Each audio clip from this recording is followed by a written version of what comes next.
আসসালামু আলাইকুম। একটা ফোন পাইছি, ফোনটা হলো আপনার স্যামসাং A12। এটা আপনার পাওয়ার বাটনের সমস্যা। পাওয়ার বাটন কাজ করে না, ফিঙ্গারপ্রিন্টটা ছেঁড়া আছে। তো এটা আপনার কীভাবে বাইপাস করলাম একটু দেখতে পারেন। এই যে আপনার এটা,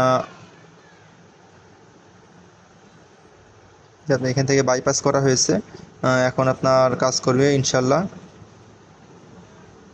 তারপরেও আমি বোর্নিও থেকে আপনার প্রপারলি একটু দেখাই দিচ্ছি, ঠিক আছে। বোর্নিওতে আপনার যেটা আপনার হলো ব্যাটারি অন, পাওয়ার অন, এটা সরি, এটা আপনার পাওয়ার অন। পাওয়ার অনে আপনার এখান থেকে কিছু একটা রেজিস্টারে গিয়েছে। আর এখান থেকে আপনার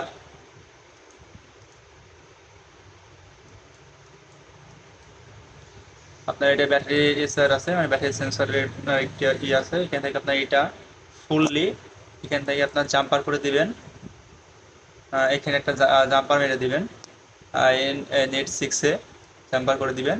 আর আপনার এই যে পাওয়ার অন, পাওয়ার অনটা এখান থেকে জাম্পার করে আপনার সরাসরি এখানে জাম্পার করে দিবেন।